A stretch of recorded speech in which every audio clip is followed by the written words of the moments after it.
Welcome to the Exponential English Podcast. This is a place to slow down, to breathe, and to learn English naturally. Let's begin. Leo was 5 years old. He had small shoes, a yellow raincoat, and a one-eared teddy bear named Mr. Teddy. Leo loved his mother very much. He loved the way she kissed his forehead in the morning. He loved the way she tucked him into bed at night. He loved the way she called him her little sunshine. But one rainy afternoon, Leo heard something that changed everything.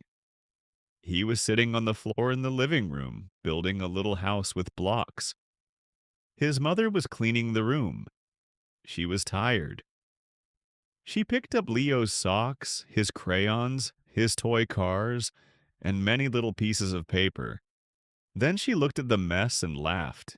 She said, "Leo, sometimes I think I found you in the trash." She was joking. She smiled and kept cleaning. But Leo did not smile. He looked up slowly. He looked at his mother's face. She was busy. She did not see the fear in his eyes. Leo looked down at his hands. "Found me in the trash," he thought.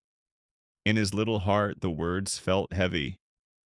Children do not always understand jokes. Sometimes they hear the words, but not the love behind them. Leo stayed quiet. He did not ask any questions. He did not say, "Mom, what do you mean?" He just kept thinking. Later that day, the rain got stronger. Drops tapped against the windows. The sky looked gray and cold. Leo sat near the hallway and hugged Mr. Teddy. Then he heard his mother talking on the phone in the kitchen. Her voice sounded serious. She said, "It is old, broken, and noisy. I cannot keep it anymore. I think I should just throw it away." Leo froze. His eyes became wide. Throw it away, he thought. Old, broken, noisy. He thought she was talking about him. His chest felt tight. He remembered the joke about the trash. Now he was sure his mother did not want him anymore. He pressed Mr. Teddy close to his face. His voice was very small. He whispered, "It is okay, Mr. Teddy. We can go." Leo did not cry loudly. He cried the quiet kind of cry, the kind that hurts more. He went to his room. He opened a little blue backpack. Inside, he put Mr. Teddy, a toy car, 2 crackers, and a red apple. Then he looked at the small piggy bank on his shelf. He shook it. Clink, clink. There were a few coins inside. He broke it open with great care and picked up the coins. That was his bus money. He put the coins in his pocket. Then he put on his yellow raincoat. It was too big, but he liked it. It made him feel brave. Leo knew only one place where he could go: Grandma's house. Grandma always smiled when she saw him. Grandma always said, "You are my treasure." If his mother did not want him, maybe Grandma would. Leo opened the front door slowly. The rain was cool on his cheeks. He looked back one time. The house was warm and bright. For 1 second, he wanted to go back inside. For 1 second, he wanted to run to his mother and ask, "Do you still love me?" But fear is powerful when you are small. So Leo stepped outside. He closed the door gently, and he began to walk. The world felt big, very big. Cars moved past with wet tires. People hurried under umbrellas. Puddles shined like little mirrors. Leo held Mr. Teddy under his coat to keep him dry. He walked down the sidewalk, one small step at a time. At first, he felt strong. He was on a mission. He was going to Grandma's house. But after a few blocks, the streets looked strange. Everything looked bigger in the rain. The stores were louder. The traffic was faster. Leo came to a crosswalk. The light was red. He stood there and waited. A man beside him looked down and smiled. "Waiting for the green light?" the man asked. Leo nodded. My mommy says red means stop, he said softly. The man smiled again. That is right. Red means stop, green means go. Good job. Leo looked at the red light carefully. Even when no cars were close, he did not move. Then the light changed. Green. Leo walked across the street, holding Mr. Teddy tightly. He felt proud. A little farther ahead, he saw a stop sign near a small road. A woman with a bicycle stopped there. Leo stopped too. He looked both ways. Left, right, then left again. No cars. So he crossed. He remembered what his mother had taught him. Stop signs are important. Traffic lights are important. You must always look. Even when you are sad. Even when you are scared. Safety still matters. The rain became lighter. Leo kept walking. After some time, his legs felt tired. His shoes felt wet. His stomach started to hurt with hunger. He passed a bakery. Warm yellow light poured out through the windows. The smell of fresh bread drifted into the street. Leo stopped and looked inside. A woman in an apron saw him standing there. She opened the door. Hello, little one, she said kindly. Are you alone? Leo nodded. The woman looked concerned. Are you hungry? Leo touched his pocket where the coins were. Yes, he said. She looked at his wet coat and his tiny shoes. What would you like? Leo looked at the bread. It looked soft and warm. He took out the coins and counted them with care. He whispered, I need to save my bus money. The woman was quiet for a moment. Then she reached behind the counter and brought him a sweet roll and a small loaf of bread. She knelt down and handed them to him. This is a gift, she said. Leo blinked. A gift? Yes, she said, for your journey. Leo held the bread like it was treasure. But I did not pay.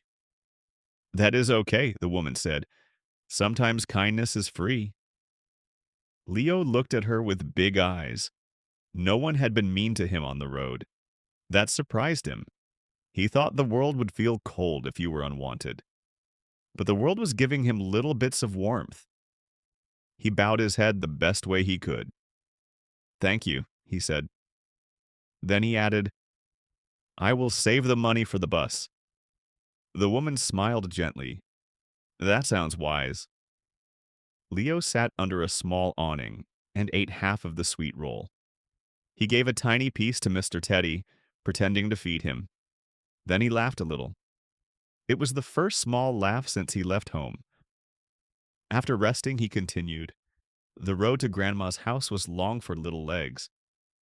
As the day moved on, Leo saw a woman sitting alone at a bus stop. She looked tired, very tired. Her shoulders were low. Her eyes looked empty.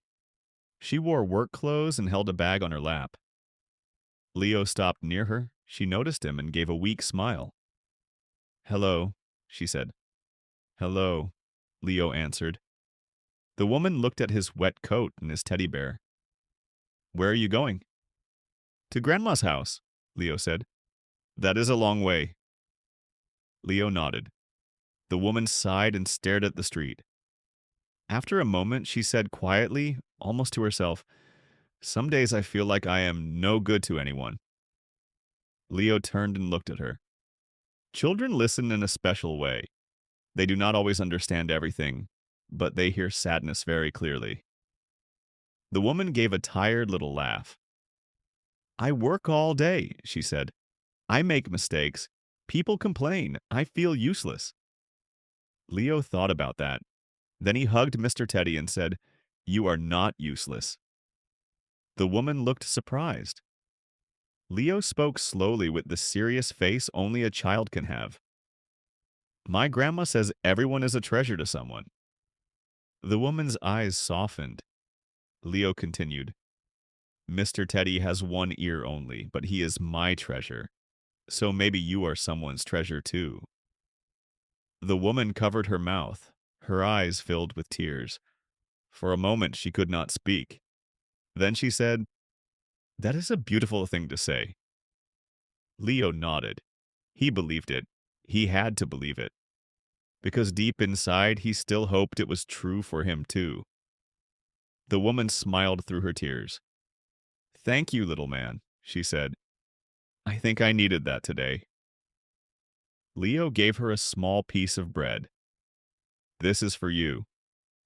She accepted it like it was the most important gift in the world. Far away back at home, Leo's mother had finished her phone call. She walked into the living room and called, "Leo?" No answer. She checked the bedroom, the bathroom, the kitchen. Then she saw the open piggy bank, the missing raincoat, the missing teddy bear. Her heart dropped. She ran to the door and looked outside into the rain. "Leo!" Her voice shook. She searched the street, then the nearby stores, then the park. She called neighbors. She called Grandma. "Is Leo there?" "No," Grandma said. "What happened?" Leo's mother could hardly speak. She remembered the joke. She remembered the phone call about the broken radio. And suddenly she understood. "Oh no," she whispered. "He thought I meant him." The rain fell harder again. Leo's mother did not care. She ran through the streets asking everyone, "Have you seen a little boy in a yellow raincoat with a teddy bear?" Her face was pale. Her breath came fast. Fear followed her like a shadow. At last Grandma called back. "He is here," she said. "He just arrived. He is safe." Leo's mother stopped in the middle of the street and cried with relief. Then she hurried to Grandma's house as fast as she could. At Grandma's house, Leo sat on the sofa wrapped in a warm towel. Grandma had made tea for herself and warm milk for Leo. Mr. Teddy sat beside him. Grandma had listened quietly as Leo explained everything. "I was in the trash," he had said, "and Mommy wants to throw me away because I am broken and noisy." Grandma's heart broke when she heard those words. So when Leo's mother arrived, wet and shaking, Grandma opened the door with tears in her eyes. Leo looked up from the sofa. His mother rushed to him and knelt down. She held his face in both hands. "Leo," she said, crying. "Oh, my sweet boy, I am so sorry." Leo looked unsure. His voice trembled. "You do not want me?" His mother hugged him tightly. So tightly. "Never," she said. "Never, never, never." Leo's little body shook. He had been trying to be brave all day. Now the tears finally came. Big tears, heavy tears. He cried into her shoulder. His mother cried too. She pulled back just enough to look at him. "Listen to me carefully," she said. "When I joked that I found you in the trash, I was being silly. It was a joke, a bad joke. I should never have said it." Leo sniffed. Then she said, "And when I was on the phone, I was talking about the old radio in the kitchen. It is broken. It makes too much noise. I was never talking about you." Leo blinked. "The radio?" "Yes," she said. "The radio." He thought for a moment. Then he asked, "Not me?" "Not you," she said. "Not even for 1 second." She kissed his wet hair. "You are not garbage. You are not broken. You are not something to throw away. You are my son. You are precious. You are loved more than all the stars in the sky." Leo looked at Grandma. Grandma nodded. "It is true," Grandma said. "You are a treasure." Leo looked down at Mr. Teddy. "He is missing one ear." Grandma smiled, "And still a treasure."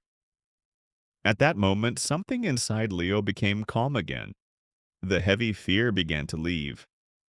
His mother picked up Mr. Teddy and smiled gently. "I think Mr. Teddy needs help too," she said. Grandma brought a small sewing kit. Together they worked on the torn side of Mr. Teddy's head and fixed his loose stuffing. They could not give him a new ear, but they made him neat and strong again. Leo watched closely. Then he smiled, a real smile, the kind that lights up the whole face. That night, Leo and his mother went home together. This time he held her hand all the way. The streets were quiet now. The rain had almost stopped.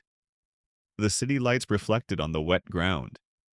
Before bed, his mother sat beside him. She spoke softly. "Words matter," she said, "even jokes. I forgot that today, but I will remember from now on." Leo yawned and hugged Mr. Teddy. Then he said, "I will ask next time if I do not understand." His mother smiled. "That is a very good idea." She tucked the blanket around him. "Good night, my treasure." Leo closed his eyes. "Good night, Mommy." Then, after a pause, he added, "And the radio is not a treasure." His mother laughed softly. "No," she said, "the radio is definitely not a treasure." Leo laughed too, and for the first time that day, everything felt safe again, because love had found the right words, and a little boy who thought he was garbage finally knew the truth. He was never trash. He was always treasure. Before you go, remember this. You do not need to be perfect. You just need to keep going. Learning English is the same. Some days are easy, some days are slow, some days feel frustrating. That is normal. What matters is that you show up. You listen, you repeat, you try again. If you stay consistent, your English will grow. Slowly, naturally. This is exponential English. Small steps, every day, big change over time. Thank you for spending this time with me. Take a breath. And when you are ready, keep learning.